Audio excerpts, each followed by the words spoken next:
Assalamualaikum warahmatullahi wabarakatuh. Waalaikumsalam warahmatullahi wabarakatuh. Bismillahirrahmanirrahim. Alhamdulillahi rabbil alamin. Wa bihi nasta'inu ala umurid dunya waddin. Wassalatu wassalamu ala asyrafil anbiya'i wal mursalin. Sayyidina wa habibina wa syafi'ina wa qurrati a'yunina wa maulana Muhammadin wa ala alihi wa ashabihi wa dhurriyyatihi ajma'in, amma ba'du. Ashhadu an la ilaha illallah wa ashhadu anna Muhammadar Rasulullah wa ufawwidhu amri ilallah, innallaha basirum bil ibad. Hasbiyallahu la ilaha illa huwa alaihi tawakkaltu wa huwa rabbul arsyil azim. Qala Allah ta'ala fi kitabihil karim hikayatan an nabiyillahi Musa alaihi salam. Rabbi syrah li sadri wa yassir li amri wahlul 'uqdatam min lisani yafqahu qawli.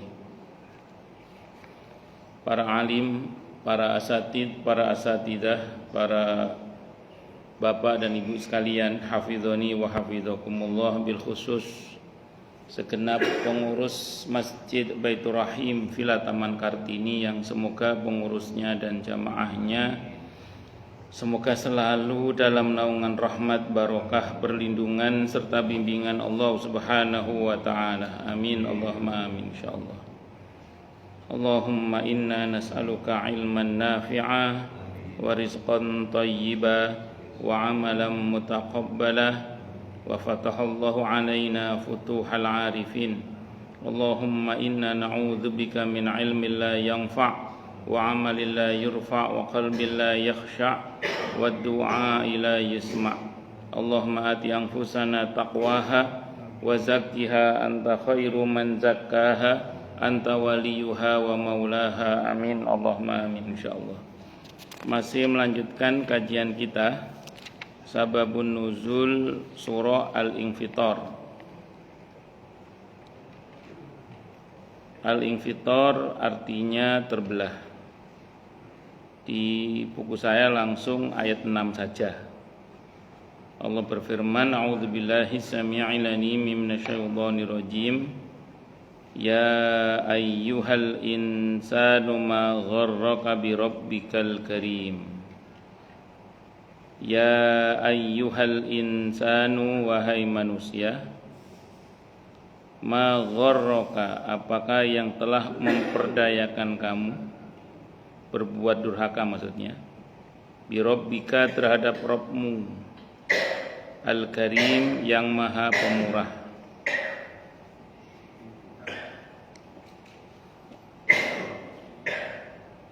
Dalam suatu riwayat dikemukakan bahwa ayat ini, Al-Infitar ayat 6, turun berkenaan dengan Ubay bin Khalaf yang mengingkari hari ba'ats, dibangkitkan dari kubur, hari kebangkitan.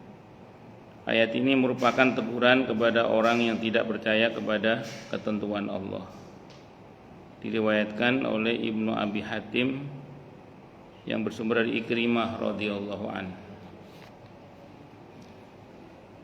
Ayat ini kalau kita lihat dari modelnya, ini menggunakan istifham. Istifham itu pertanyaan. Jadi orang-orang yang hatinya sudah dikunci mati oleh Allah, itu biasanya mereka ini enggak bisa dinasihati. Jadi orang-orang yang khatamallahu ala qulubihim wa ala sam'ihim wa ala absarihim ghishawatu wa lahum adzabun azim. Orang-orang seperti ini biasanya itu kalau dinasihati masuk kuping kanan, masuk kuping kiri, keluar dari mulut. Jadi kalahkan dia gitu maksudnya. Nah, orang-orang seperti ini kalau nggak bisa dinasihati itu, kepada mereka Al-Quran biasanya menggunakan istifham, pertanyaan. Karena memang ada model orang itu kalau dinasihati itu tidak mau, tapi kalau ditanya mikir gitu. Jadi kalau dinasihati tidak mau, kalau ditanya mikir. Karena konon di antara cara kerja otak itu kalau sudah masuk pertanyaan dia akan berusaha menjawab. Nah, kalau pertanyaannya berbasis akhirat, diharapkan dia tidak hanya berpikir tapi juga berzikir. Nah, dengan dia berzikir itu terjadi tazkiyatun nafas, pembersihan jiwa. Diharapkan dia melek gitu. Makanya kalau ada orang yang nggak bisa dinasihati, tanya aja, nggak usah dinasihati. Mau berapa lama begini? Mau begini terus? Apa kamu kira kamu tidak akan mati? Apa kamu kira kamu tidak akan dibangkitkan kembali? Tanya aja, udah tanya. Nggak takut masuk neraka gitu. Walaupun kayaknya dia cuek gitu ya, tapi tanya aja, nggak apa-apa. Nggak takut masuk neraka gitu. Nggak takut akan, pokoknya tanya aja. Nah, manusia itu akan ada masa di mana dia kesepian, di mana dia merasa sendiri, di mana dia merasa kesepian. Di situ biasanya memori-memori yang masuk melalui kupingnya itu biasanya mengemuka kembali. Ya kalau yang masuk itu memorinya dalam bentuk pertanyaan-pertanyaan, maka pertanyaan itu muncul kembali biasanya. Disitulah biasanya dia akan tafakur, merenungi pertanyaan-pertanyaan itu dan berusaha menjawab pertanyaan-pertanyaan itu. Saya ulang tadi, kalau pertanyaannya berbasis akhirat, diharapkan dia tidak hanya berpikir tapi juga berzikir. Kalau berzikir terjadi tazkiyatun nafas. Qad aflaha man tazakka wa dzakara asma rabbih fasalla. Al-A'la ayat 14-15 itu. Diharapkan itu begitu. Allahu Akbar. Dan di sini pengingkaran yang dilakukan oleh Ubay bin Khalaf ini disandingkan dengan sifat Allah Al-Karim. Nah iya, Allah udah segitu baiknya kepada kamu, kok kamu ingkar itu loh. Itu kan mirip dengan pertanyaan begini, apa yang menghalangi kamu untuk sujud kepada Allah? Ada masalah apa kamu dengan Allah? Wong Allah begitu baiknya sama kamu, kok kamu tidak mau sujud kepada Allah? Kira-kira gitu. Jadi makasih Ustaz ya. Jazakallah khairan. Kita doakan semoga segera harapan baik jenengan segera Allah ijabah dengan mudah, dengan mulia, dengan bahagia, dengan tanpa susah payah. Amin. Allahumma amin. Jadi singkat kata, singkat cerita, istifham terkait dengan pengingkaran ini dikaitkan dengan Allah Al-Karim, yang Maha Pemurah, yang Maha Baik, yang selama ini Allah sangat baik kepada dia, kok balasannya kayak gini, kira-kira gitu. Walaupun Allah nggak berharap balasan manusia. Karena sebenarnya semua kebaikan yang dilakukan dan keburukan yang dilakukan oleh manusia itu kembali pada dirinya sendiri. Nah, ini diajak mikir aja sebenarnya.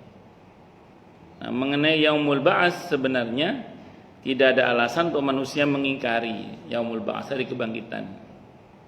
Karena orang-orang dulu itu selalu menanyakan bagaimana mungkin tulang yang sudah manusia yang sudah jadi tulang belulang, tinggal tulang belulang remuk hancur, itu akan bisa bangkit kembali. Itu yang di banyak ayat Allah mengingatkan mereka bahwa tadinya sebelumnya manusia itu berasal dari sesuatu yang nggak bisa disebut. Kalau bahasa Al-Qur'annya, hal ata 'alal insani hinum minad dahri lam yakun syai'am madhkura. Tadinya kita ini kan sesuatu yang nggak bisa disebut sebagai apa, wong kita ini berserakan dari beberapa unsur. Itu yang sering saya sampaikan, misalnya nun saya Pak Samsul Rijal jenengan lahir tahun 61. Tahun 59 di mana beliau? Nah, tahun 59 beliau masih di sawah berupa padi. Masih di kali berupa ikan. Masih di pekarangan mungkin dalam itu beberapa buah, ayam, entok, bebek dan macam-macam. Di pasar berupa toge, jengkol dan macam-macam lah. Yang semua itu dengan izin Allah. Teng Pekalongan wonten jengkol nggih? Wonten. Soalnya Jawa Timur jarang. Jadi semua itu dikonsumsi oleh kedua orang tua beliau. Dan sebelum dikonsumsi dimatikan dulu. sayuran dimasak dulu, ditumis, dikukus, dibuat jangan sayur lodeh apa macam-macam. Ikan juga gitu dimatikan dulu. Ada yang digoreng, dibakar, digeprek, semacam-macam, dipenyet. Semua dimatikan dulu. Ayam juga gitu dimatikan dulu, entok, bebek dimatikan, semua dimatikan dulu. Terus dimakan oleh kedua orang tua beliau, dan dengan izin Allah berubah menjadi makhluk baru yang berbeda dengan makhluk sebelumnya, namanya sel sperma dan ovum. Terus kemudian dalam sebuah pertempuran yang dahsyat penuh dengan perjuangan, dengan izin Allah bertemulah sel sperma dan ovum kedua orang tua beliau menjadi makhluk baru lagi yang berbeda sama sekali dengan makhluk sebelumnya. Yang semoga Allah muliakan Pak Samsul Rijal, Masya Allah. Amin Allahumma amin, Insya Allah. Semoga Allah muliakan kita semua dunia akhirat. Amin Allahumma amin, Insya Allah.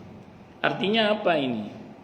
Dari sesuatu yang berserakan, yang belum ada informasi genetikanya saja, belum ada DNA dan RNA-nya saat itu, masih belum ada. Kalau dulu zaman foto belum ada negatifnya, itu belum ada klisinya itu aja Allah bisa kok membangkitkan. Apalagi yang sudah ada informasi genetikanya. Kita ini kan sudah ada informasi genetikanya, sudah DNA RNA-nya ada lah kalau bahasa orang biologi. Kalau pakai bahasa manusia, membangkitkan kembali itu tentu lebih mudah. Walaupun bagi Allah tidak ada yang lebih mudah. Semuanya bagi Allah itu mudah. Nah, yang harus diimani itu tidak hanya semata-mata kebangkitan, tapi urusan setelah dibangkitkan itu masalahnya. Jadi urusannya bukan hanya sekedar bangkit selesai, masalahnya ada kebangkitan dan kemudian ada proses yang harus dijalani setelah kebangkitan. Karena rute perjalanan kita itu kan sekarang ini kita lagi di bumi nih. Bumi ini sifat kehidupannya dunia. Dunia dari kata dana artinya pendek sebentar. Sebelum di bumi kita berada di alam rahim. Sebelum di alam rahim kita berada di alam azali. Jadi kita dalam perjalanan rutenya sekarang tempat ketiga yang kita datangi. Setelah ini cepat atau lambat, mau atau tidak mau, suka atau tidak suka, tentu saya doakan semoga sisa umur kita diberkahi oleh Allah Subhanahu wa taala. Kita selanjut ke alam berikutnya. Namanya alam barzakh. Mau atau tidak mau, suka atau tidak suka, dengan senang hati atau terpaksa, harus lanjut ke alam berikutnya. Fisik karena ini dari hasil mengumpulkan diparkir di kuburan. Yang lanjut ke alam barzakh rohnya. Fisiknya diparkir di kuburan atau tempat manapun yang Allah kehendaki. Karena yang dari awal mengadakan perjalanan bukan fisik memang, tapi roh. Fisik hanya sebatas ketika dia berada di rahim dan di bumi. Nah, nanti diparkir di kuburan karena dia ini hasil mengumpulkan di bumi soalnya ini. Kan kata Allah, dari bumi itu minha khalaqnakum wa fiha nu'idukum wa minha nukhrijukum taratan ukhra. Itu janji Allah ke bumi itu. Dari bumi itu fisik kita diciptakan, nanti Allah janji mengembalikannya ke bumi lagi, dan dari bumi itu pula nanti kita dibangkitkan. Walaupun nanti buminya diganti oleh Allah dengan bumi yang baru. Nah, singkat kata singkat cerita, ruh lanjut ke alam berikut namanya alam barzakh. Setelah barzakh ada proses kiamat, terus Allah adakan proses yaumul ba'ats. Di hari kebangkitan itu, yauma idzi yasdurun nasu ashtatan liyurau a'malahum. Pada hari itu manusia dibangkitkan kembali oleh Allah dengan bentuknya yang ashtata. Berarti bentuk tubuh manusia saat dibangkitkan itu ashtata. Ashtata itu bentuk jamak dari kata syatta. Syatta itu kata tunggalnya artinya macam-macam. Jadi kata tunggalnya artinya macam-macam. Ini Allah pakai jamak ashtata. Berarti apa terjemahannya itu? Mawacam. Bukan macam-macam lagi, Pak. Mawacam. Liyurau a'malahum, agar diperlihatkan kepada mereka akibat dari perbuatan mereka. Artinya apa ini? Artinya ketika manusia itu dibangkitkan oleh Allah, kita saat itu punya tubuh baru, Pak. Kalau di hadis terangkan tetap dibangkitkan dari tulang ekor yang tidak bisa hancur itu. Bagian terkecil dari tulang ekor yang tidak bisa hancur itu benihnya tetap dari situ. tumbuhlah tubuh kita yang baru yang dibentuk oleh Allah berdasar informasi amal. Kalau tubuh yang ini kan dibentuk oleh Allah berdasar informasi genetika kedua orang tua kita. Sementara kalau tubuh yang nanti dibentuk oleh Allah berdasar informasi amal. Makanya ada yang bangkit bercahaya karena dia suka wudu, misalnya gitu. Dia bercahaya karena selalu saling mencintai karena Allah, bertemu karena Allah, berpisah karena Allah. Jadi ada yang bangkit itu yang wujuhu yauma idzin na'imah, wajahnya sumringah, bahagia. Kenapa? Lisa'iha radiyah. Karena di dunia ini dia selalu berbuat sesuatu yang merasa puas dengan keputusan Allah. Dia bersyukur terus, bahagia terus. Pokoknya dia berusaha mencari alasan untuk bahagia dengan semua ketetapan-ketetapan Allah. Walaupun mungkin hatinya bersedih, tapi dia terus berusaha mencari alasan untuk bersyukur dan bahagia. Itu wujuhu yauma idzin na'imah lisa'iha radiyah. Tapi ada juga yang wujuhu yauma idzin khashi'ah, tertunduk, malu, lecek, kumel, cacat, bahkan naudzubillah min syarri dzalik. Bahkan ada yang berwajah binatang, naudzubillah min syarri dzalik. Dan tidak hanya di situ rutenya, dari yaumul ba'ats kumpul di mahsyar. Setelah mahsyar ada pembagian rapot. Setelah pembagian rapot nanti ada hisab. Ada yang didesak dalam hisabnya, celaka ini. Ada yang dimudahkan hisabnya, selamat ini. Ada yang bebas hisab, bebas azab. Semua kita masuk di dalamnya yang bebas hisab, bebas azab. Amin Allahumma insyaallah. Terus nanti lanjut ada sirat, ada mizan, maaf, ada mizan. Setelah mizan ada antrian menuju sirat. Setelah itu ada sirat, terakhir surga neraka. Artinya apa? Perjalanan kita ke depan ini masih lebih lama rupanya. Ada barzah, kiamat, yaumul ba'ats, mahsyar, pembagian rapot, hisab, mizan, sirat, baru surga neraka. Masih 9. Semoga untuk kita surga tanpa hisab, tanpa azab. Amin Allahumma amin insyaallah. Mudah-mudahan ya. Dan memang ending perjalanan kita di sana, di akhirat. Karena memang kita ini bukan penduduk bumi. Kita ini penduduk akhirat yang masih tinggal di bumi. Saya ulang ya, kita ini bukan penduduk bumi, bukan. Kita ini penduduk akhirat yang masih tinggal di bumi. Dan memang bumi bukan tempat tinggal, tapi tempat meninggal. Sehingga tadi, walaupun bumi ini indah, akan ada masa di mana dia dihancurkan. Kenapa? Karena dia ini hanya panggung sementara. Sebagaimana sebuah drama yang sudah selesai di atas panggung, atau raja semalam atau sehari selesai, ya dibongkar sudah, walaupun bagus dekorasinya. Kenapa? Karena memang bukan tempat tinggal, tapi tempat meninggal. Nah, makanya adalah tertipu ketika seseorang itu menjadikan dunia sebagai tujuan. Maka dikatakan dalam Al-Quran di surah Al-Hadid ayat 20 itu, wamal hayatud dunya illa mata'ul ghurur. Tiadalah kehidupan dunia ini kecuali kesenangan yang menipu. Maka tadi dalam ayat ini dikatakan orang yang tidak percaya kepada hari kebangkitan itu Allah menggunakan istilah ma gharraka, apa yang telah menipu kamu, apa yang telah memperdayakan kamu. Kok kamu gak beriman kepada hari kebangkitan itu loh? Kok gak beriman kepada Allah yang maha pemurah? Rupanya orang-orang yang ingkar kepada Allah itu kebanyakan karena tertipu oleh kemilau dunia. Saya ulang ya, orang-orang yang ingkar kepada Allah kebanyakan adalah orang-orang yang terkecoh, tertipu oleh kemilau dunia. Nah, maka kita jangan seperti itu, gitu maksudnya. Kita jangan seperti itu. Nah, dalam Islam saya sering sampaikan di sini, pensikapan kita terhadap dunia itu tidak antitesa. Jadi Islam itu sependek yang saya pelajari itu tidak mengajarkan kepada kita untuk anti terhadap dunia, karena tidak ada perjalanan menuju ke akhirat kecuali melalui dunia. Saya ulang, kita tidak diajarkan terkait dengan dunia ya. Itu anti terhadap dunia, tidak. Karena saya ulang tadi, tidak ada perjalanan menuju ke akhirat kecuali melalui dunia. Tapi menjadikannya sebagai tujuan itu keliru. Yang betul bagaimana? Jadikan dia sebagai kendaraan. Kendaraan untuk kita menuju kepada Allah Subhanahu wa ta'ala. Maka silahkan menjadi orang yang kaya, tapi bukan kekayaan tujuan kita. Tapi bagaimana dengan kaya itu kita semakin dekat dengan Allah. Silakan punya jabatan, kekuasaan, silakan. Tapi bukan kekuasaan tujuan kita, tapi bagaimana dengan jabatan dan kekuasaan itu kita semakin dekat dengan Allah Subhanahu wa ta'ala.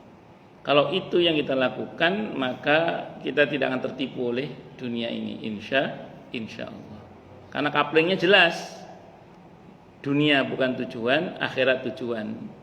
Karena kita ini akhirat maksudnya perjumpaan dengan Allah itu tujuan kita. Karena inna lillahi wa inna ilaihi raji'un. Nah, terus prinsipnya lagi, apapun yang terkait dengan dunia ini adalah kendaraan untuk kita menuju kepada Allah Subhanahu wa ta'ala. Sehingga jangan sampai kita tertipu dengan tidak bisa membedakan mana wasilah, mana ghayah. Mana wasilah, mana perantara, mana alat, mana ghayah, mana tujuan. Kesalahan sebagian orang adalah ketika dia menjadikan wasilah sebagai ghayah.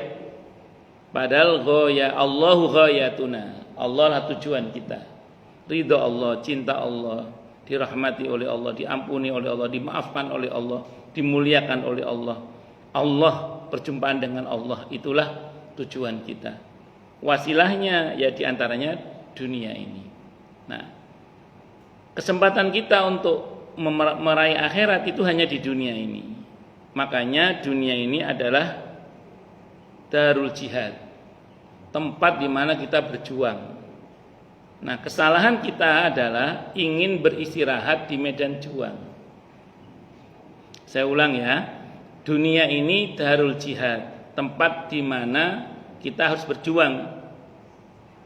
Kesalahan kita adalah ingin beristirahat di medan juang.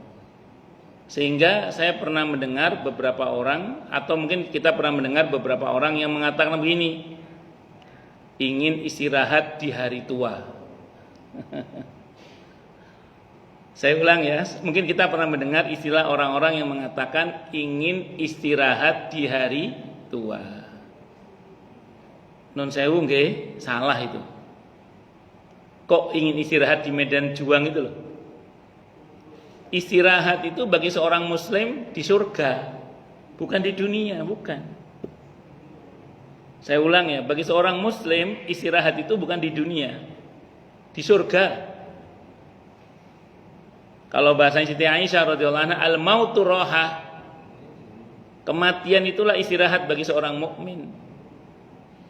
Dalam penjelasan yang lain dikatakan oleh para ulama, seorang mukmin, seorang muslim tidak boleh merasa puas dengan amalnya hingga kakinya menginjak halaman surga. Wah, itu ada yang mengatakan begitu. Tidak boleh merasa puas sampai kakinya menginjak halaman surga. Maka dari sekarang nggih, kalau kemarin sudah ada yang punya cita-cita istirahat di hari tua, itu dihapus cita-citanya, diganti istirahat di surga, gitu nggih. Nah, jadi jangan pernah punya pikiran istirahat di hari tua. Tidak. Selama kita masih di dunia, kita masih harus terus berjuang. Kapan kita istirahat? Nanti di surga. Insya Allah kita istirahat di surga nanti. Semoga nggih. Amin Allahumma amin insyaallah. Itu seperti itu. Sehingga maaf, kadang ada sebagian orang itu karena merasa tua dan kemudian merasa tidak perlu lagi aktif di masyarakat, diajak aktif di masjid tidak mau. Diajak aktif di lingkungan tidak mau. Alasannya apa? Saya sudah tua, saya mau istirahat. Saya sudah tua, saya mau istirahat. Itu saya kadang nyeletuk. Itu mau mati kok malah istirahat, gimana sih? Tapi mau mati kok malah istirahat, aneh. Mau mati kok malah apa? Istirahat. Harusnya kalau kita sadar bahwa kita mau mati, harus semakin bersemangat untuk bermanfaat. Karena khairun nas anfa'uhum linnas. Sebaik-baik manusia adalah yang bermanfaat bagi manusia yang lainnya. Paham ya? Nah, itu makanya nun saya jangan punya pikiran istirahat di hari tua, jangan. Punyalah cita-cita istirahat di surga insyaallah nanti. Surga yang ada Rasulullahnya Muhammad sallallahu alaihi wasallam. Amin Allahumma amin insyaallah. Ngoten nggih, jadi jangan punya pikiran apa istirahat di dunia, istirahat nanti di akhirat saja. Istirahat di surga nanti insyaallah. Nah, makanya saya ulang sekali lagi, selagi kita masih di dunia ini, maka ini adalah medan juang. Saya ulangi, kesalahan kita adalah ingin beristirahat di medan juang. Bisa dimengerti nggih? Nah, itu makanya saya ulang sekali lagi, dunia ini bukan tempat tinggal tapi tempat meninggal. Karenanya jangan jadikan sebagai tujuan, tapi jadikan sebagai sarana untuk kita semakin dekat dengan Allah Subhanahu wa taala. Al-Infitar. Tadi ayat berapa? 6. Nah, ini diantara tadabbur kita dari sababun nuzul surah Al-Infitar ayat 6 tadi itu. Ini yang pertama. Berikutnya sababun nuzul surah Al-Mutaffifin. Sebelum masuk Al-Mutaffifin ada yang mau nanya dulu mungkin silakan. Sebelum saya masuk. Mungkin ada yang mau nanya dulu. Jelas semua ya? Atau tidak jelas semua ya? Monggo Pak Haji, monggo Pak Haji. Pak Haji Supriyatna nggih. Betul. Oh takut Sutisna. Betul, saya betul-betul sering takut lupa ya. Pak Supriyatna nggih. Oh doktor nggih, masyaallah. Waalaikumsalam warahmatullahi wabarakatuh. Nggih.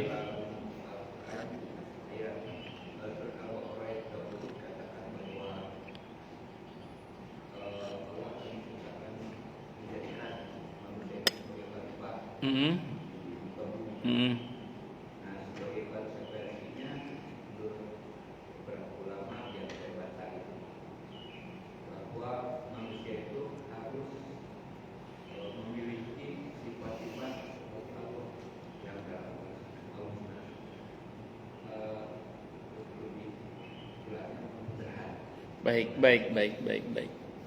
Memang ada perkataan, kalau saya tidak salah ini perkataan Sa'ad ibn Mu'adz radhiyallahu anhu. Jadi kalau saya tidak salah, seingat saya ini perkataan Sa'ad ibn Mu'adz radhiyallahu anhu.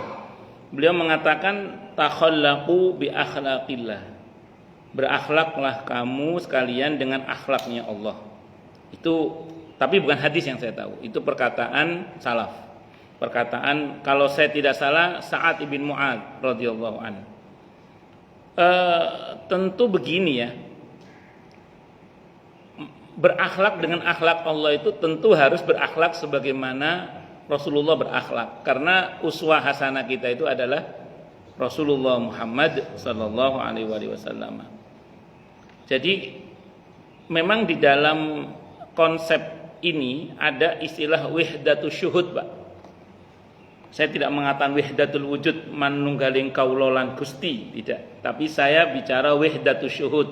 Dalam konsep para ulama itu bagaimana kita berpandangan dengan pandangan Allah kepada sesama makhluk atau kepada ciptaannya ini.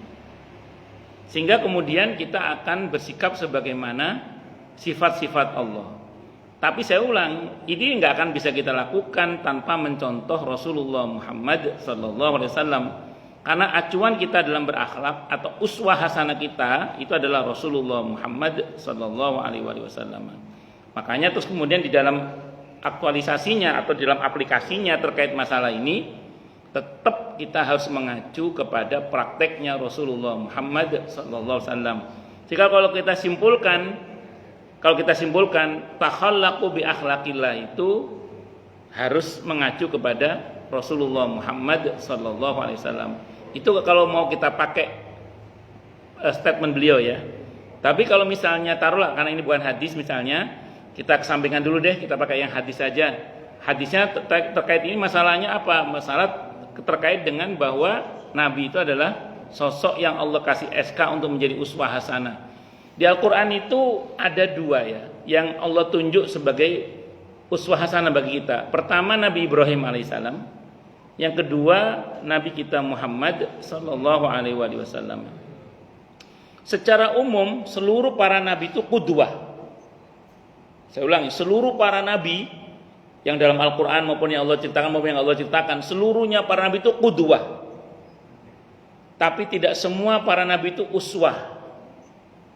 Saya ulangi, bagi kita. Kalau bagi umatnya uswah, bagi kita seluruh nabi itu qudwah. Qudwah itu panutan, artinya secara umum panutan. Tapi tidak semua nabi itu uswah. Dalam Al-Quran, nabi yang uswah hasanah itu cuma 2. Nabi Ibrahim alaihissalam dan Nabi Muhammad sallallahu alaihi wasallam. Bedanya apa kalau qudwah itu? Qudwah itu panutan ya. Tapi tidak semuanya lantas bisa diikuti.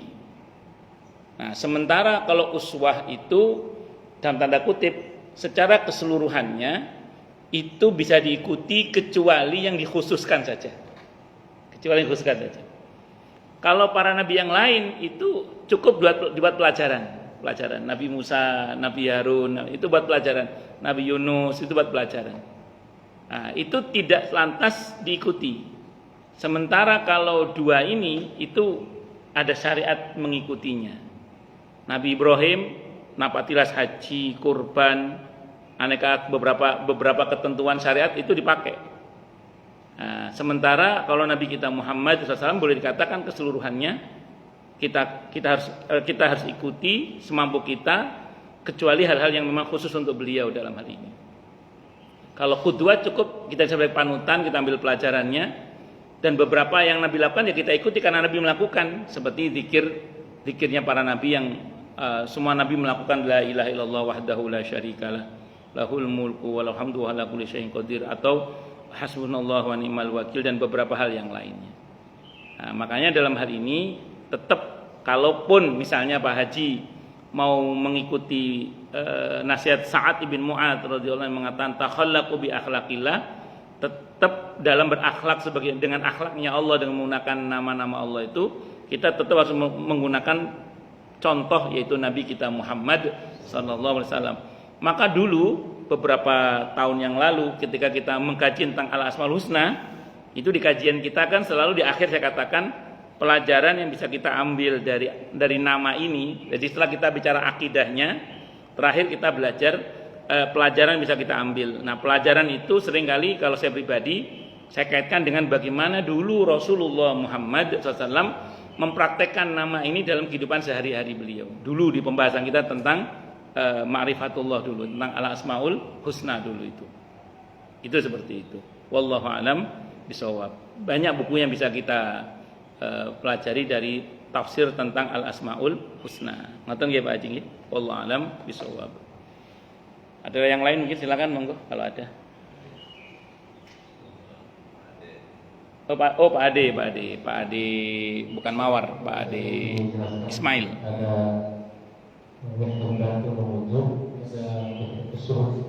Wahdatus syuhud nggih. Oke. Baik. Kalau wahdatul wujud itu kan manunggaling kaula lan Gusti. Jadi menyatunya antara Allah dengan hambanya. Ini ditentang oleh banyak para ulama karena dianggap ya riskan bagi orang awam terutama sih. Kalau bagi orang alimnya nggak ada masalah sih sebenarnya itu. Tapi bagi orang awam itu riskan sekali. Sehingga nanti muncul sebagian orang-orang yang mengatakan di sini tidak ada Syekh Siti Jenar, yang ada adalah Allah. Karena saya adalah Allah. Nah, itu kan karena dia menggunakan konsep wahdatul wujud itu. Yang dalam cerita-cerita legenda Syekh Siti Jenar itu dan macam-macam itu. Nah, yang betul kata para ulama, ini yang aman bagi orang-orang awam, itu yang ada adalah wahdatus syuhud. Satunya kesaksian antara kita dengan Allah. Contoh gini. Kita belajar sifat Allah Ar-Rahman Ar-Rahim, kasih sayang. Maka bagaimana ketika kita memandang sesama, itu kita menggunakan cara pandang Allah kepada hambanya, yaitu apa? Penuh kasih sayang. Ya tentu kasih sayang kita dengan kasih sayang Allah tidak sama pasti itu, karena Allah kan maha. Tapi paling tidak kita berusaha memandang makhluk itu dengan pandangan kasih sayang. Itu namanya wahdatus syuhud. Sehingga kalau kita misalnya ngelihat ada orang berbuat durhaka kepada Allah, kalau kita gini, ada orang durhaka kepada Allah, terus kita ngomong gini, kita pengennya dia mati dalam kedurhakaannya itu. Berarti kita belum wahdatus syuhud dengan Ar-Rahman Ar-Rahimnya Allah. Tapi kalau ngelihat ada orang durhaka, kita pengennya dia tobat, pengennya dia ini mati dalam badan husnul khotimah, sehingga kita berusaha untuk mendakwainya, mendoakannya, mengajaknya dalam kebaikan. Nah, itu baru namanya wahdatus syuhud namanya. Kenapa? Karena kita punya pandangan dengan cara pandang Allah memandang hambanya dalam tanda kutip ya. Jadi itu namanya wahdatus syuhud. Loh, terus apakah salah Ustaz kalau kita menginginkan kehancuran bagi orang-orang yang zalim? Enggak salah juga sih, dia pakai al-qaharnya Allah berarti. Al-Jabbar sama al-qaharnya Allah berarti.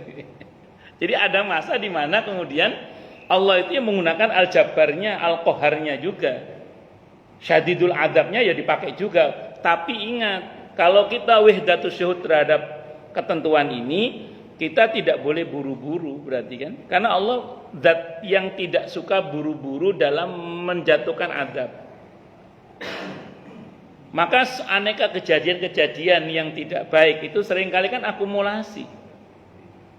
Yang terjadi di Sumatera itu kan akumulasi. Kita doakan semoga saudara kita di Sumatera diberikan kekuatan kesabaran oleh Allah Subhanahu wa taala. Tidak hanya Sumatera ya, di tempat lainnya kena musibah juga. Semoga yang hilang, yang rusak Allah ganti dengan yang lebih baik, dan semoga yang wafat dari kalangan kaum muslimin Allah wafatkan dalam keadaan syahid di jalan Allah Subhanahu wa taala. Amin Allahumma amin insyaallah. Jadi itu kan akumulasi itu, Pak. Kan tidak hari ini dirusak besok langsung kan? Itu seperti itu. Makanya kalau kemudian misalnya kita sudah mencoba menyabari ning wis keterlaluan, terus keluarlah, nah itu monggo silakan. Sebagaimana Nabi Nuh yang sudah mencoba bersabar selama 1000 tahun kurang 50 tahun, sebagaimana Nabi Musa yang sudah bersabar menghadapi Fir'aun itu, sebagaimana Asia yang sabar menghadapi Fir'aun itu. Tapi ada masa di mana ya capek juga, keluarlah al-Jabbarnya, al-Qaharnya itu. Ya Jabbar, ya Qahar, keluar itu akhirnya ya Fir'aun hancur, umatnya Nabi Nuh yang kafir mati semua. Itu sudah puncaknya itu. Loh, kalau yang kasus Sumatera itu kan yang berbuat kan bukan mereka Ustaz, tapi kan yang enggak benar itu. Ya jawabannya sederhana aja. Bahwa kalau azab itu turun tidak hanya mengenai orang yang zalim saja. Kanan kiri, depan belakang, atas bawah itu kena semua. Al-Anfal ayat 25. Wattaqu fitnatal la tusibannal ladzina zalamu minkum khassah. Takutlah kalian pada bencana yang kalau turun tidak hanya mengenai orang-orang yang zalim saja. Kanan kiri, depan belakang, atas bawah bisa kena semua. Wallahu a'lam bishawab. Ngoten nggih? Nggih. Monggo yang lain, monggo Pak Haji. Saya agak bingung Pak Ustaz. Nggih. Pegangan-pegangan dulu kalau bingung. Jadi tentang tauhid apa namanya? Asma wa sifat. Asma wa sifat. Jadi dikatakan bahwa kalau kita kan Allah itu tidak sama dengan makhluk nggih. Jadi tentang sifat Allah itu bertempat gitu. Allah itu selama ini saya pahami tidak bertempat ya, ada di mana-mana gitu. Artinya secara kemuliaan itu Allah itu tidak bertempat. Tapi ada yang lain al-arsy, istawa al-arsy. Ar-Rahman al-arsy istawa gitu. Jadi seolah-olah bahwa Allah itu punya tempat ya. Tempatnya di langit ya, tempatnya di arsy. Ya. Bagaimana Pak Ustaz untuk menjelaskan mereka? Nggih.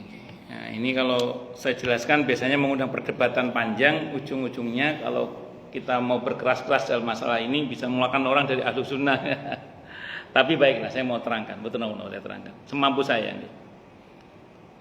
Saya bukan ulama, tapi saya langsung mengambil sikap para salafus soleh ya, dari kalangan sahabat, tabi'in dan tabi'ut tabi'in. Prinsipnya begini dulu deh. Kalau kita membaca satu ayat, satu hadis juga, itu kita tidak bisa mengambil kesimpulan dari satu ayat itu sementara ada ayat lain yang terkait. Yaitu misalnya Ar-Rahman al-arsy istawa. Terus kemudian dalam hadis sahih Muslim misalnya dikatakan di ainallah fis sama kan gitu ya. Itu ayat dan hadis itu tidak bisa kita ambil kesimpulan. Sementara masih ada ayat dan hadis lain yang terkait. Hadis atau ayat terkait yang lain adalah berkaitan dengan misalnya walam yakul lahu kufuwan ahad. Allah itu tidak ada bandingannya. Jadi tidak ada yang sama dengan Allah. Tidak ada yang sama dengan Allah. Laisa kamitslihi syai'un. Tidak ada yang sesuatu pun yang sama dengan Allah. Dan Allah itu al-haqq. Kalau di kitab pernah ngaji Al-Asmaul Husna itu di antara nama Allah adalah al-haqq. Al-haqq itu apa? Tidak berubah.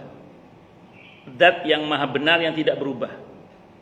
Jadi Allah menciptakan makhluk, tempat termasuk makhluk. Berarti ketika Allah ada, belum ada makhluk. Begitu ya, dan Allah adanya tanpa ada yang mengawali. Sehingga kemudian ketika makhluk itu ada, tempat termasuk diantaranya, termasuk ars itu tidak lantas benar Allah berubah. Allah tetap dalam wujudnya yang zat, yang wujudnya yang hakiki itu, dan tidak berubah sama sekali Allah itu. Nah, maka ayat-ayat ini disimpulkan oleh para sahabat, oh berarti ini kita nggak bisa memahami ayat ini secara harfiah. Sehingga para sahabat itu menggunakan tafwid. Tafwid makna. Jadi lafadznya Qur'annya kita terima kebenarannya, maknanya kita terima, tapi diserahkan kepada tafwid makna. Nah, nanti belakangan itu muncul diantaranya Abul Hasan Al-Asy'ari, Abu Mansur Al-Maturidi rahimahullah, termasuk nanti muncul Ibnu Taimiyah rahimahullah. Ini ulama-ulama besar. Dari beliau berdua yang pertama tadi muncul konsep yang jadi awalnya salaf itu tafwid awalnya, bukan takwil dulu, tafwid dulu. Nanti belakangan di periode masih salafus saleh sih sebenarnya, karena Abu Hasan Al-Asy'ari sama Abu Mansur Al-Maturidi itu masih salaf, masih tabi'ut tabi'in. Itu punya konsep takwil namanya. Takwil itu sorful makna an lafzihi. Jadi ayat ini diterima, Ar-Rahman al-Arsy istawa itu diterima. Terus hadis Sahih Muslim tadi diterima, bahwa fisama Allah fisama itu diterima ayat itu. Diterima ayat itu, tapi harus dimaknai sesuai dengan keagungan Allah. Ayat itu diterima, hadis itu diterima, tapi harus dimaknai sesuai dengan keagungan Allah. Sehingga kalau kemudian dimaknai secara teks, kemudian tempat itu terkait dengan ruang dan waktu yang berarti ada limitasi batas. Sementara Allah punya sifat al-wasi' yang maha luas tanpa batas. Karena satu-satunya yang Allah tidak punya itu adalah batas. Satu-satunya yang Allah tidak punya itu limitasi batas. Sementara makhluk itu syarat dengan limitasi. Maka ayat ini diterima, nggak ditolak. Maknanya juga diterima. Cuman ini harus dimaknai sesuai dengan keagungan Allah. Maka muncul konsep takwil tadi itu. Oh ini maknanya ini saya nggak sebutkan, mungkin sudah baca semua. Jadi tidak bisa dimaknai secara harfiah yang berarti istaqarra menetap, tapi istaula menguasai misalnya. Itu takwil namanya. Nah, nanti belakangan muncul lagi pendapat Al-Imam Ahmad Ibnu Taimiyah yang mengatakan beliau itu isbat makna tafwid kaifiyah, isbat makna tapi tafwid kaifiyah. Kalau Ibnu Taimiyah itu gini, ya kalau Allah di arsy, ya udah Allah di arsy aja, diimani aja Allah di arsy. Allah di arsy. Tapi bagaimananya enggak usah dibahas itu. Itu beliau namanya. Itu namanya tafwid kaifiyah. Tadi beliau isbat makna tapi tafwid kaifiyah. Ini kalau mau kita perdebatkan sampai kiamat kurang 2 hari enggak selesai. Nah, saran sependek yang saya belajar, tapi ya sependeknya saya belajar. Jangan larut kalau orang awamnya, jangan larut dalam perdebatan seperti ini, karena risikonya terlalu berat kalau kita bicara tentang akidah itu. Itu terlalu, makanya saya secara pribadi dulu kalau kata guru saya wis belajar akidah ini yang dasar-dasar wae lah. Allah kuasa, makhluk tidak punya kuasa. Isbat Allah menafikan makhluk. Udah gitu itu aja. Ini biarkan ini ranahnya para ulama ini. Awam-awam itu ngaji tentang tauhid, kita bertawakal hanya kepada Allah, berserah hanya kepada Allah. Terus pokoknya jangan pernah meyakini Allah sama dengan makhluk. Maka saya secara pribadi itu sering ngomong ke jamaah gini. Saya tidak tahu jenengan termasuk yang mana, yang pro takwil atau anti takwil. Yang tafwid makna apa tafwid kaifiyah saya enggak tahu, saya bilang gitu. Cuman pesan saya cuma satu aja, pesan saya ke semua jamaah itu, pesan saya. Apa itu? Jangan pernah menyamakan Allah dengan selainnya dan jangan pernah menyamakan selain Allah dengannya. Jadi jangan pernah menyamakan selain Allah dengan Allah dan jangan pernah menyamakan Allah dengan selainnya. Maka maaf ya, di antara yang dikomentari oleh para ulama itu adalah kita termasuk tidak boleh kita ngomong kemudian mentajsimkan Allah, mempersonifikasikan Allah itu kan tidak boleh, karena itu kan menggunakan kaidah-kaidah materi dan Allah itu bukan materi, bukan syai, gitu seperti itu. Maka kalau kita diskusikan panjang sekali. Begini lagi, kan ada rumus gini ya, bagi sebagian orang ada rumus gini, yang berkaitan dengan sifat dan af'alnya Allah nggak boleh takwil, sudah dimaknai apa adanya saja. Oke. Nah sekarang saya mau tanya sekarang. Ada hadis Sahih Muslim. Hadisnya Sahih Muslim, hadis qudsi ini. Hadisnya Sahih Muslim. Allah berfirman, "Wahai hambaku, aku sakit. Kenapa engkau tidak menjengukku?" Mau kita maknai secara harfiah bahwa Allah sakit? Tidak boleh. Allah langsung yang menjelaskan. Allah langsung menjelaskan dalam hadis qudsi itu. Anak manusia itu ngomong sama Allah, "Ya Allah, bagaimana aku menjengukmu sementara engkau adalah Tuhan seluruh sekalian alam?" Kata Allah, "Wahai hambaku," ini penjelasan Allah dalam hadis qudsi itu, "Wahai hambaku, kalau engkau menjenguk saudaramu yang sakit, maka itu ada pada sisiku." Maksudnya jengukan saudaramu itu. Maksudnya Allah sakit itu, kalau ada hambaku yang sakit, jenguk dong. Itu ada pahala di sisiku. Itu ada pada sisiku nanti itu. Nah, berarti apa itu? Kalau gitu, berarti Allah mengajari kita dalam hadis Sahih Muslim itu, semua yang berkaitan dengan Allah itu tidak selalu dimaknai secara harfiah. Karena itu hadisnya Sahih Muslim loh itu. "Wahai hambaku, aku sakit. Kenapa engkau tidak menjengukku?" Kata Bani Adam, "Ya Allah, bagaimana aku menjengukmu sementara engkau adalah Rabbul Alamin?" Kata Allah, "Wahai hambaku, ketahuilah kalau ada hambaku yang sakit dan engkau menjenguknya, itu ada pada sisiku. Wahai hambaku, aku lapar, aku haus. Kenapa engkau tidak memberikan aku makan? Kenapa aku tidak memberikan aku minum?" Kata Bani Adam, "Ya Allah, bagaimana aku memberikan kau makan dan minum sementara kau adalah Rabbul Alamin?" Kata Allah, "Ketahuilah wahai hambaku, kalau ada hambaku yang lapar, hambaku yang haus dan kau memberi makan dan minum, itu ada pada sisiku." Allah mengajari kita, hadisnya Sahih Muslim, hadis qudsi itu, Allah mengajari kita bahwa apa yang Allah sampaikan terkait dengan dirinya itu tidak selalu bisa dimaknai sebagaimana harfiahnya. Jadi ada saatnya di mana kemudian kita harus memaknai itu sesuai dengan keagungan Allah. Itulah dasarnya takwil. Hadisnya Sahih Muslim. Semua pendekar-pendekar dalam bidang akidah ini itu sudah punya dasarnya. Saya sering ngomong ke teman-teman yang sering debat soal ini. Saya bilang, ini sudah selesai dibahas dan hasilnya nggak selesai. Saya bilang gitu. Ini sudah selesai dibahas dan hasilnya nggak selesai. Nah, cuman pesan saya ngoten mawon, terus jenengan. Saya termasuk yang berpesan ke semua jamaah. Saya terserah jenengan mau tafwid, makna tafwid kaifiyah, mau menggunakan takwil atau tidak menggunakan takwil, pesan saya cuma satu, jangan pernah samakan Allah dengan selainnya. Itu aja. Pegang baik-baik, jangan personifikasikan Allah, jangan menjadi seorang mujassim yang menfisikkan Allah, jangan. Pokoknya imani Allah sesuai dengan keagungannya yang maha itu tanpa batas. Ar-Rahman al-Astal kita imani. Monggo, mau tafwid, saya termasuk yang tafwid. Saya serahkan maknanya kepada Allah. Saya serahkan maknanya kepada Allah. Kenapa? Karena saya meyakini Allah itu tanpa batas. Karena Allah itu al-wasi' yang maha luas. Allah itu al-haq, maha benar dan tidak berubah. Itu seperti itu. Wallahu a'lam bishawab. Jadi maaf ya kalau ada orang yang mencecar tafwid makna itu salafus saleh, itu sahabat itu. Para sahabat itu tafwid makna. Itu seperti itu. Nah, nanti belakangan baru ada tafwid kaifiyah Ibnu Taimiyah rahimahullah. Dan saya ulang ya, saya nggak mau berantem soal ini. Ngoten lagi saya nggak tahu jenengan termasuk yang mana. Tapi satu pesan saya cuma satu aja. Mau tafwid makna, mau tafwid kaifiyah, mau takwil, mau nggak mau takwil, terserah nggih. Cuma satu pesan saya, jangan pernah samakan Allah dengan selainnya. Karena Allah itu walam yakullahu kufuwan ahad. Allah itu laisa kamitslihi syai'. Kalau kita bicara hadisnya, tadi katakan hadis Sahih Muslim, hadis qudsi, Allah yang ngajari kita itu. Wahai hambaku, aku sakit, kenapa engkau tidak menjengukku? Itu tidak boleh kita artikan sakit beneran Allah itu. Allah yang mengajari, bukan berarti Allah sakit. Kalau engkau menjenguk orang yang sakit itu ada padaku, kata Allah.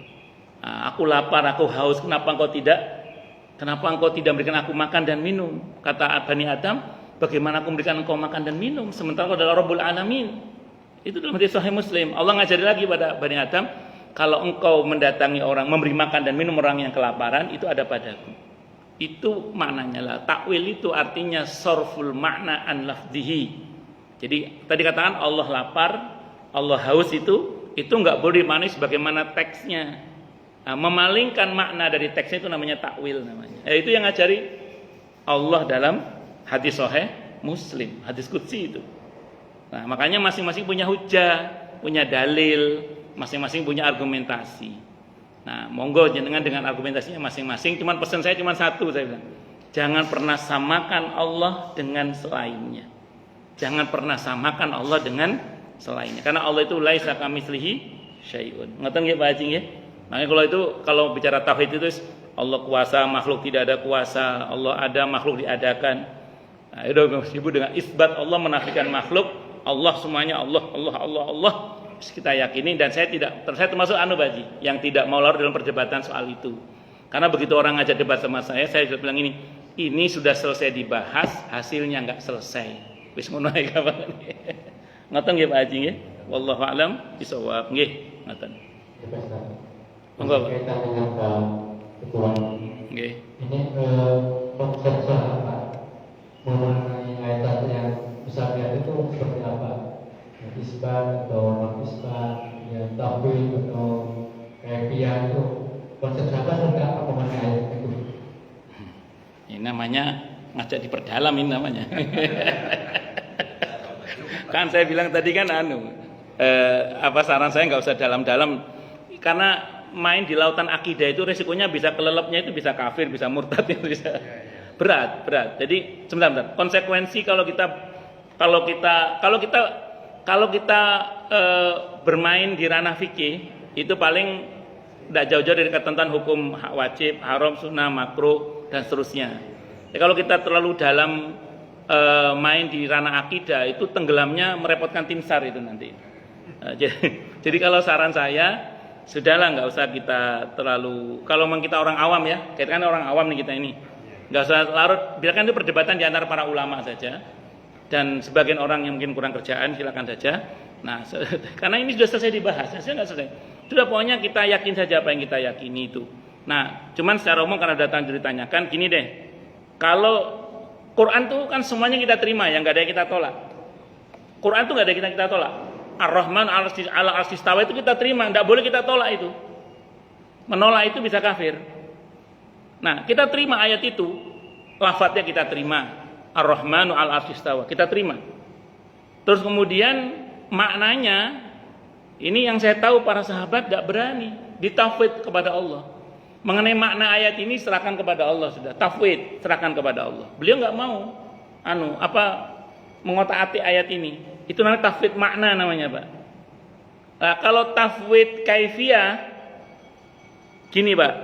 Teksnya Allah istawa di atas arsy. Isbat makna berarti Allah berdiam di arsy. Itu isbat makna namanya. Tapi bagaimana Allah berdiam di arsy itu diserahkan kepada Allah. Itu tafwid kaifiyah. Itu Ibnu Taimiyah rahimahullah. Bisa dipahami ya? Saya ulang, ada ayat Ar-Rahmanu al-arsy istawa. Terus kemudian lafadznya kita terima nih. Maknanya bagaimana? Para sahabat salafus saleh yang saya tahu ditafwid, Pak, serahkan pada Allah maknanya. Udah, kita nggak tahu dah itu. Kita nggak mau mengartikan istaqarra menetap, kita serahkan sama Allah aja lah. Kita dengan keyakinan tadi bahwa Allah itu tidak sama dengan makhluk, Allah itu maha luas tanpa batas. Itu para sahabat. Nah, nanti belakangan muncul tafwid kaifiyah, isbat lafadznya, isbat maknanya, terus tafwid kaifiyah. Oh, ini ya Allah berdiam berarti di arsy. Maknanya begitu. Terus berarti tentang bagaimana berdiamnya Allah, udah itu bukan urusan kita. Itu namanya tafwid kaifiyah namanya. Itu Ibnu Taimiyah yang saya tahu. Nah, nanti berbeda dengan Abu Hasan Al-Asy'ari sama Abu Mansur Al-Maturidi. Kalau beliau rahimahumullah punya prinsip di samping tafwid, beliau punya tafwid ya, punya tafwid makna, bukan tafwid kaifiyah, tafwid makna. Tapi kedua beliau ini sependek yang saya pelajari, takwil juga. Ada takwil juga belakangan itu. Tapi ini masih salafus saleh. Takwilnya gini. Ya, Ar-Rahman 'alas istawa. Maknanya kita serahkan kepada Allah. Tapi kalau mau dipaksakan untuk diartikan, harus diartikan sesuai dengan keagungan Allah. Sehingga tidak boleh diartikan dengan bahwa Allah itu bertempat gitu. Karena tempat itu makhluk. Ada ruang dan waktu. Sementara Allah itu tidak punya limitasi batas. Allah itu al-wasi'. Sehingga dalam hal ini tidak bisa diartikan sebagaimana teksnya.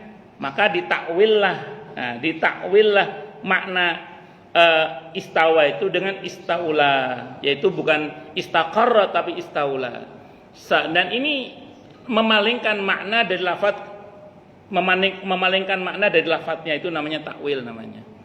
Nah, maka saya bilang tadi, dalam perdebatan seperti ini kalau orang awam jangan deh, nanti ngerinya kita jatuhnya kepada kekufuran. Mending kita ini kalau bicara tauhid itu yang dasar-dasar aja. Allah kuasa, makhluk tidak kuasa, makhluk tidak bisa, bisanya dibisahkan. Isbat Allah, menafikan makhluk, hanya Allah yang kuasa, makhluk tidak kuasa. Hanya Allah yang ada, makhluk diadakan, dan begitu seterusnya. Udah main di situ aja. Nah, terus kemudian satu hal lagi, pokoknya jangan pernah menyamakan selain Allah dengan Allah, dan jangan pernah menyamakan Allah dengan selainnya. Itu prinsip itu. Ngatan nggih? Wallahu a'lam bishawab. Monggo Pak Doni, monggo. Waalaikumsalam warahmatullahi wabarakatuh.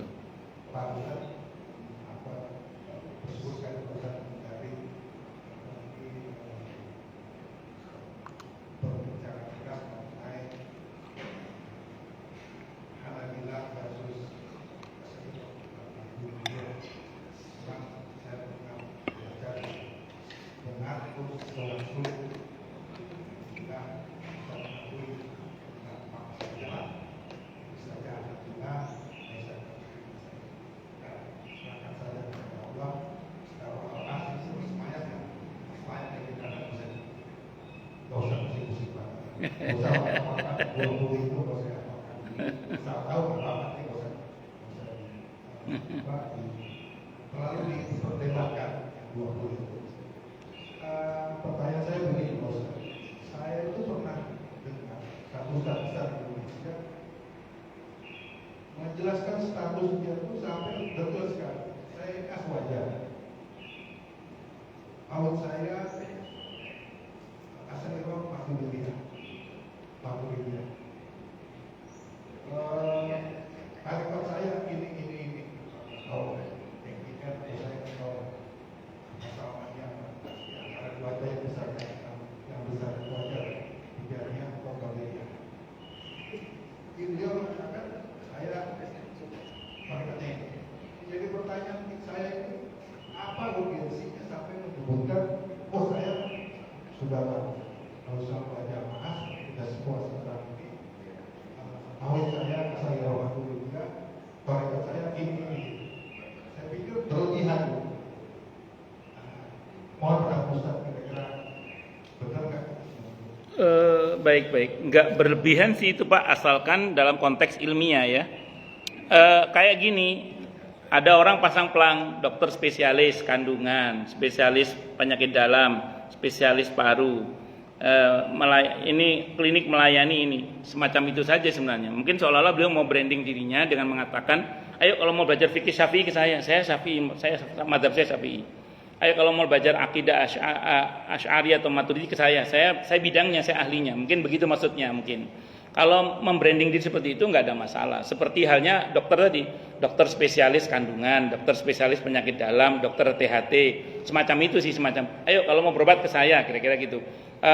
Kalau mau menempuh suluk torikonya, saya torikonya Mu'tabarah loh, Qadiriyah Naqsyabandiyah misalnya gitu ya, misalnya. Ya jadi itu kayak semacam branding saja, semacam membranding dirinya. Saya, ini label saya. Kalau mau belajar itu ke saya, ayo, saya siap ngajari ini. Saya ahlinya di bidang itu misalnya. Seperti itu sih. Itu yang saya wallahu alam bishawab. Nggih, ada lagi mau berpanas-panasan lagi. Saya sebenarnya kalau merujuk pada pertanyaan Pak Haji Samsuri Rijal itu, saya sebenarnya nangis ya sebenarnya itu. Karena pertanyaan itu di lapangan kalangan awam terutama yang tidak berilmu itu berujung saling menyesatkan kemudian. Jadi kelompok yang tidak mau takwil menganggap orang yang menggunakan takwil itu tidak menerima makna, ingkar makna gitu. Jadi sementara kalau yang pihak yang pro takwil menuduh yang tafwid kaifiyah itu sebagai mujassimah misalnya, tajsim gitu. Ini perdebatan ini kadang buat saya nangis. Karena yang terjadi di masyarakat awam itu saling stempel gitu ya. Bahkan dengan stempel kafir, bahkan ada stempel keluar dari Ahlus Sunnah dan macam-macam. Makanya kalau saya pribadi sering mengatakan, sudahlah kita nggak usah larut dalam perdebatan dalam masalah akidah yang awam ini, ngaji tauhid dasar saja, betapa Allah itu maha kuasa, kita tidak punya kuasa, kita ini tidak mampu, kita ini dimampukan oleh Allah, Allah ada, kita diadakan. Udah yang dasar-dasar aja, nggak usah debat kesana. Itu urusan yang mau debat aja deh kita. Karena orang yang bermain di ranah akidah itu resikonya terlalu berat. Kalau main di fikih itu masih lumayan lah, masih aman. Tapi kalau main di akidah itu bahaya udah. Makanya pakai yang dasar-dasar aja. Dan satu hal lagi ya, jangan saling memberikan stempel yang buruk pada saudara sesama muslim, saling menghormati saja, karena masing-masing punya dasarnya sendiri-sendiri. Capek kita. Saya terus terang kalau melihat perdebatan saya nangis saya. Karena muslimin itu dicabik-cabik dengan hal seperti ini. Celakanya yang debat kadang orang-orang awamnya gitu. Padahal alimnya sendiri itu bisa saling menghargai sebenarnya. Wallahu a'lam bishawab. Sambil contoh ya, Ibnu Hajar Al-Asqalani itu Asy'ari. Tapi beliau sangat menghormati Ibnu Taimiyah yang nyerang akidah ala Asy'ari kan. Ngeritik kan. Tapi menghormati dan saling menghormati. Beliau menyebut Syekhul Islam Ibnu Taimiyah. Jadi tidak ada salingan. Di kalangan alimnya itu nggak ada masalah. Di kalangan awamnya itu, tapi memang tidak di mana-mana. Memang yang ramai itu uang receh, memang nggak di mana-mana. Ya begitu aja. Yang ramai itu uang receh, nggak di mana-mana. Ngeten nggih? Cukup dulu nggih? Kita tutup dengan hamdalah. Alhamdulillahirabbil alamin. Semoga kajian kita bisa bermanfaat, mubarakah fid dini wad dunya wal akhirah. Untuk kita, keluarga kita dan seluruh umat Islam semuanya, dan mudah-mudahan kita semua dijadikan oleh Allah sebagai orang-orang yang sukses dunia akhirat, selamat dunia akhirat, bahagia dunia akhirat, dan dipermudah urusan kita oleh Allah fid dini wad dunya wal akhirah. Semoga Allah limpahkan hidayah selalu untuk kita, semoga Allah tingkatkan selalu hidayah untuk kita, dan semoga Allah berikan hidayah untuk siapapun yang melihat kita. Subhanakallahumma bihamdika asyhadu an la ilaha illa anta astaghfiruka wa atubu ilaik. Sallallahu alaihi Muhammad wa ala alihi wasallam. Saya mohon maaf. Assalamualaikum warahmatullahi wabarakatuh. Sampai.